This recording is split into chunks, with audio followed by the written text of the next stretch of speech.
Ambassador, as one who has had the pleasure and honor of living in India back in the 70s, I can only be amazed at the progress your country's made.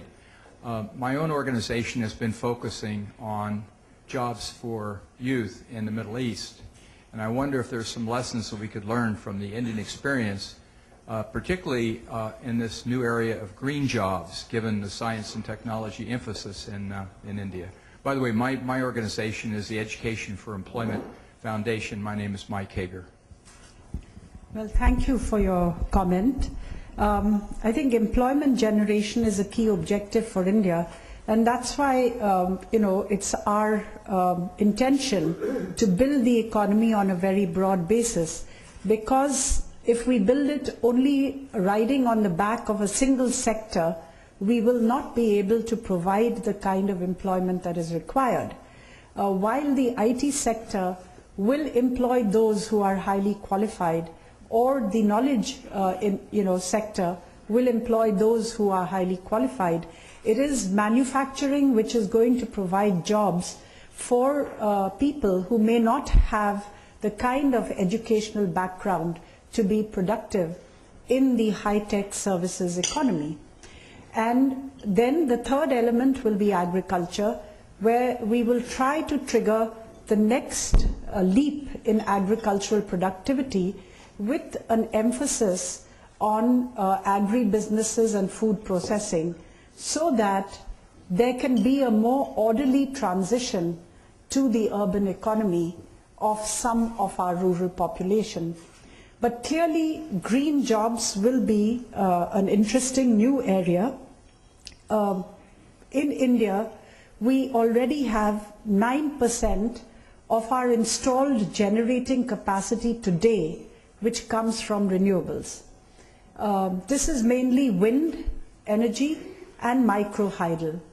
But solar energy will be a key objective because we don't have a shortage of sun. And so if we can harness that productively and bring down costs, along with making technology more robust, it would be a very important development for meeting India's energy security objectives and expansion in energy generation in a way which reduces dependence on fossil fuels. We plan to target 20,000 megawatts by 2020 in solar energy, and there will be opportunities for productive partnerships between India and the US, including US companies and Indian companies in the field of business. Similarly, in the whole area of energy efficiency, there could be significant progress, and we estimate that if we can actually make advances in this field, we could add 25% more energy to our basket without adding to generation capacities. So that again would be a key national objective. And whether it is in devising building codes, whether it is in devising more efficient lighting, whether it is in better insulation in houses, I think there's a whole range of areas where we can collaborate. Already today, I think the energy intensity of India's economy has come down, and we've made significant progress in this field. It's now on par with OECD levels. But I think we can do more, particularly in the small and medium enterprises. The large enterprises are now very, very efficient because our industrial tariffs are quite high, and higher than most other countries in the world, where normally industrial tariffs are the lowest, consumer tariffs the highest. In India, it's the reverse. And therefore, it becomes a huge incentive for industry to conserve energy and be efficient in terms of electricity consumption. So the big companies in many of the energy-intensive sectors have already made this transition, but we can certainly do more in the small and medium-scale sector. And in all these areas, I see potential for India-US partnership. Question over here, Moses.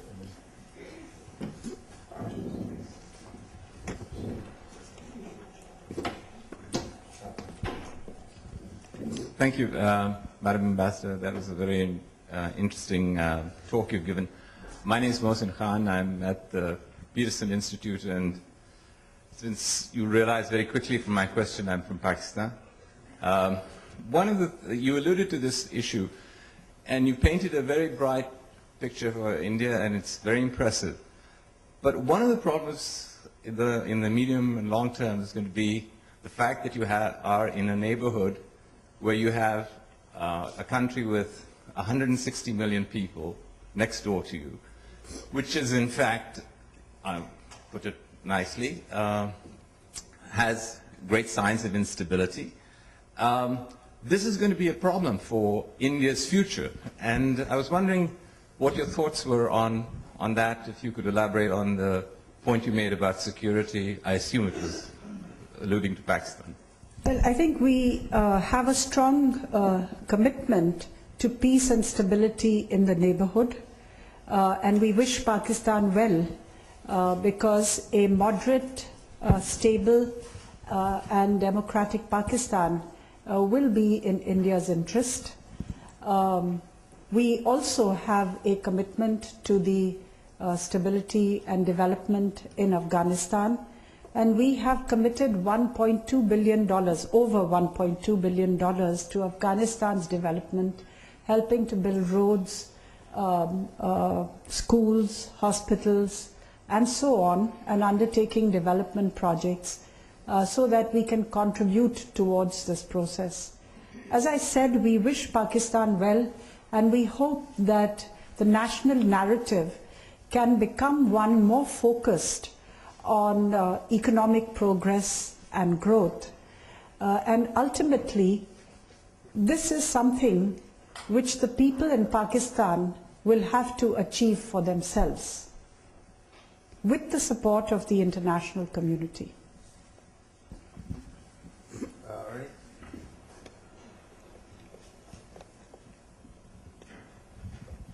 Ernie Prieg, Manufacturers Alliance.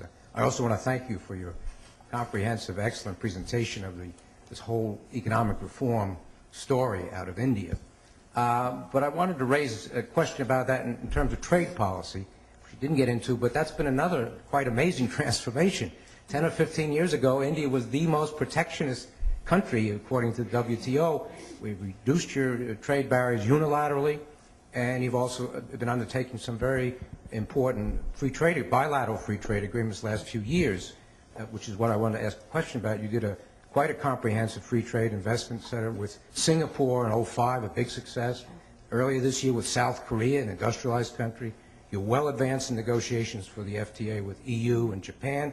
And I read in the Indian press reports I get this morning that it was just yesterday, the day before, your Prime Minister and the Canadian Prime Minister signed a memo to do the first step, a bilateral study group, the costs and benefits of perhaps as a basis of deciding later whether you might want to do a free trade agreement with Canada. And that brings me to a question, where in this momentum toward free trade, if you will, where might the U.S. and India be going? And is it possible that next week the two leaders at least talk about the possibility at some stage of setting up the cost-benefit study group, which would provide a basis at a later point to decide whether it's in our mutual interest to proceed as you're doing with the EU, Japan, South Korea, and others? Thank you. Yes, bilateral free trade agreements have been an important aspect of India's trade policy. We have signed an agreement, as you mentioned, with South Korea and also with Singapore. Singapore was the first, now with ASEAN. And the one with ASEAN is only trade, but we hope to extend it in the next phase to services. And we are negotiating agreements with Japan and the EU. We would be open to looking at a study to examine the costs and benefits of a similar arrangement with the United States. But I think this is something which can proceed only on the basis of suitable comfort level on both sides. And at the present juncture, we are not sure if that exists in the U.S. I'd like to make one comment on that and then ask a further question if I could. The comment is that on President Obama's current trip to Asia, and I suspect most of the people in this audience know that, there has been an important step forward. When President Obama committed the United States to participate actively in the negotiations for the Trans-Pacific Partnership, which is now only 4 small countries, but with 3 others having indicated their interest in participating, including Australia, Vietnam, Peru, somewhat larger economies. And I happen to know, having just been in Korea and Japan 2 weeks ago, that both of them are ready to come into the TPP effort now that the U.S. has done so, and depending on some domestic politics there, but very much interested in doing so. And that would clearly then provide 10 countries, critical mass, important step toward opening up trade across the Pacific. So in that sense, there's a very positive signal for the first time from the Obama administration to move down the road that you're mentioning, and might add to the auspiciousness of a possible discussion next week with the Prime Minister with respect to India, like Ernie had mentioned. So we will watch that with keen interest and appreciate your answer. I wanted to ask a related question. There's a lot of, and I'm just back from Asia again, there's a lot of discussion in Asia about the architecture of the region itself, with competing proposals, the so-called ASEAN Plus 3 that China has championed, the ASEAN Plus 6, including India, that Japan has championed, all that in some sense parallel with, or some would say competing with, a trans-Pacific vision in APEC, Free Trade Area of the Asia-Pacific, toward which the Trans-Pacific Partnership is a step. What is the Indian perspective on the Asian architecture? Are you anxious to be part of any agreement in the region? What are your preferences for format of that? What kind of initiatives do you envisage taking to help steer that in a direction that would be of interest to India? Well, first of all, let me say that India is not a member of APEC. Right. So, I won't comment on what the future objectives of APEC should be. India has very much, as part of its Look East policy, looked at fashioning free trade agreements with the countries in East Asia, Southeast Asia. The first was with Singapore, which is a comprehensive trade and investment agreement. And of course, thereafter, we have now signed an agreement with South Korea and with ASEAN. We are negotiating one with Japan. We participate in the East Asia Summit, and clearly our preference is for the ASEAN Plus 6 format proposed by Japan, which includes India, Australia, and New Zealand.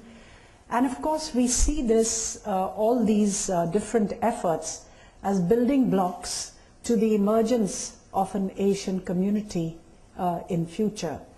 If you look at each of these processes, they sometimes proceed in parallel, and if you were to draw circles, you'll see that there are points at which these concentric circles would overlap. And so at some level, I would say that all of them can be helpful in terms of creating a much broader area for economic cooperation and investment in the Asian continent. All right, lots of questions. Yeah, one right here.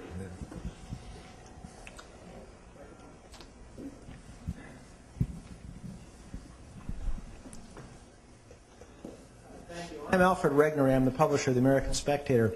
I wonder if you could comment on India's economic relation with China, and also particularly comment on how you see that relationship progressing over the next couple of decades, particularly in relation to China's attempts to control more and more natural resources and minerals in Africa, and how that will affect the Indian economy.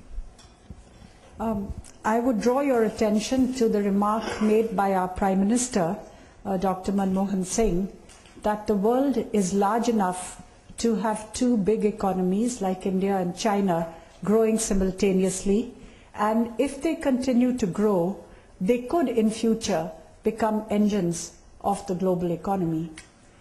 China has now become our largest trading partner in terms of trade in goods, and we see that building a cooperative relationship between these two countries would be critical for the emergence of Asia as an area of peace, prosperity and stability in future.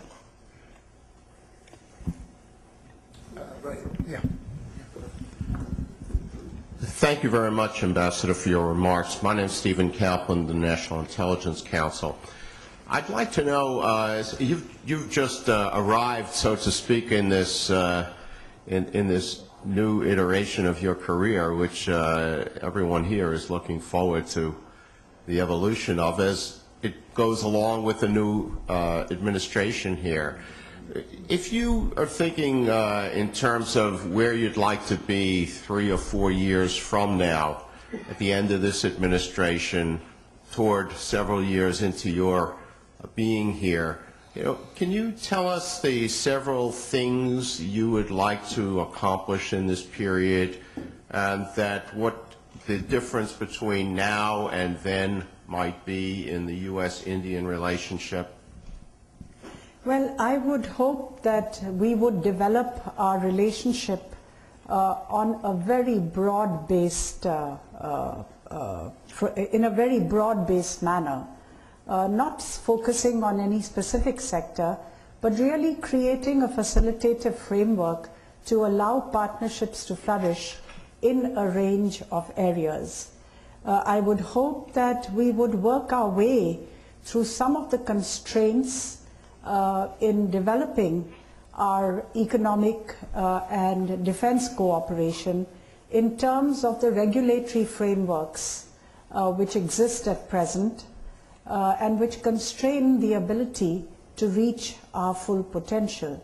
And I would hope that India and the US would be able to strike new partnerships in the field of science and technology, particularly in the field of green technologies, which could become global leaders in future. Could I ask you to elaborate a little bit on the regulatory barriers that you referenced? We've got a lot of people here who may be involved in working on those, and maybe we could get some action. So cite a few that you view as most troublesome. Well, for instance, one of the issues that we've put on the table is the need to see how we can grow high technology trade with the United States. And your export control regulations continue to be somewhat restrictive. They were probably designed in an era where the US had unquestioned supremacy in technology and during the Cold War. So I think there is a need to look at how that framework can be liberalized. Similarly, in the field of defense cooperation, I think we need to put in place a facilitative framework because India is increasingly looking to build its defense capabilities through giving the private sector a greater role in defense production, including 26% foreign direct investment. And we are increasingly going in for international competitive bidding for our defense procurements. So if we can create the facilitative framework, which will enable us to take advantage of the new priorities that the Indian government has declared, then this is a new opportunity which will open up. On the Indian side, I would hope that we put in place our whole process of education reform. The education minister, the human resource development minister who was here recently, has indicated that he intends to move the foreign education providers bill in the parliament sometime later this year or early next year, and that hopefully will provide an opportunity for partnerships in the field of higher education on a more institutional basis than at present. Similarly, in agriculture, I mentioned that for us, triggering what one could call the next green revolution would be a very important national priority. And the US was one of the countries which contributed to the success of the first green revolution in India and India's attainment of food security. So we hope that by working together across a range of areas, new technologies, post-harvest technologies, arid zone agriculture, putting in place logistic supply chains for building backward and forward linkages between the rural economy and the urban economy, we can really bring about a huge leap in growth in the agrarian economy on which so many of our people depend. So I think that the possibilities in the relationship are immense, and that the task for governments really should be to see how within the framework of our national circumstances and priorities we can create facilitative arrangements to enable us to achieve these possibilities. Okay, yeah, Steve?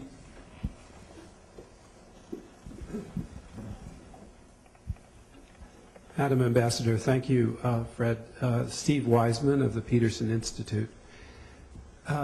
May I ask about Iran, a subject that was high on President Obama's list in China and is likely to be during the visit of Prime Minister Singh next week. India has been very supportive of the IAEA process of asking Iran to halt uranium enrichment, but because those discussions are stalled, the conversation has gone to sanctions. In light of India's relationship with Iran in the energy area, both as an exporter of refined product and a potentially large importer of oil, what will Prime Minister Singh tell Americans about India's receptivity to moving to sanctions, and can you give us a preview of what he might say about the negotiations and what the world is expecting of Iran? I can't give you a preview of what he might say, but I can certainly tell you what our policy is at present.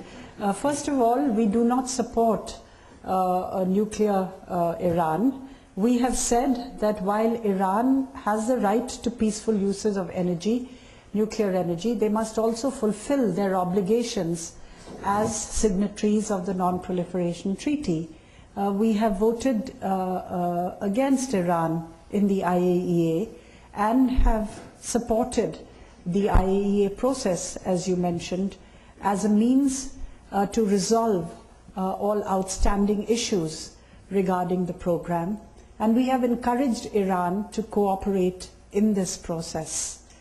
As far as sanctions are concerned, India has implemented sanctions which are adopted under Chapter 7 of the UN Security Council.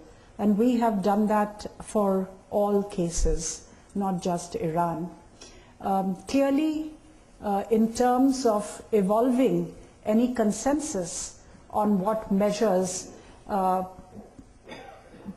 should be taken, I think it would be important to ensure that there is an international consensus, because if you have major countries outside the framework, then it will not be effective, and you will speak with a divided voice. So I think this was the advice, if I may recall, which the German Chancellor gave to the earlier US President, saying even if it takes longer, ensure that all Security Council members are on board. There's a question back there, yeah. Want to go to the microphone over there?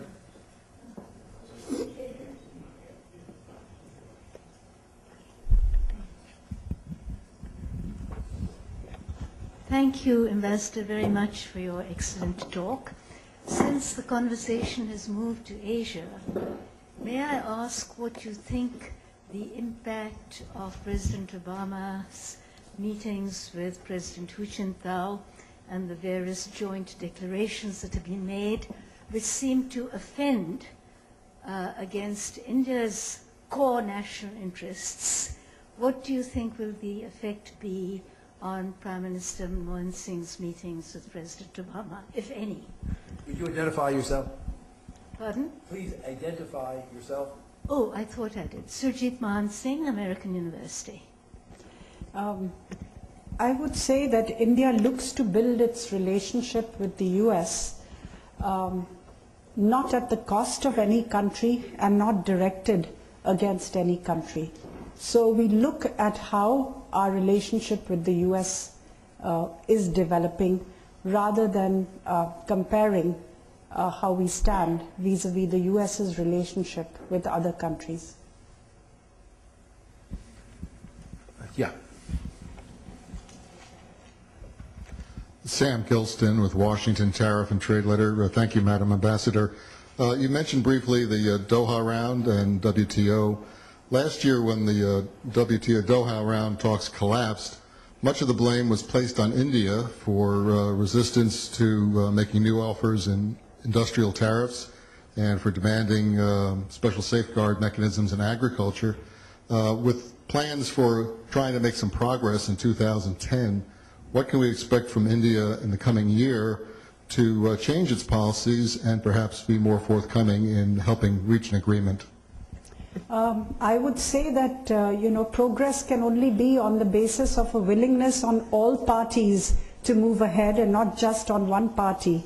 And I think when you make demands, what will India do to move ahead? I think you're already creating a problem, because the progress will be only on the basis of all parties being willing to move beyond stated positions.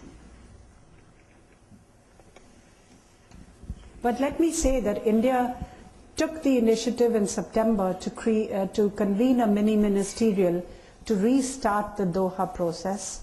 And while this was not intended for substantive negotiations, we hope to chart out a kind of roadmap.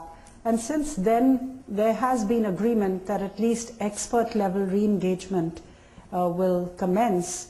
And also, I think the ministers will meet in future. Yeah.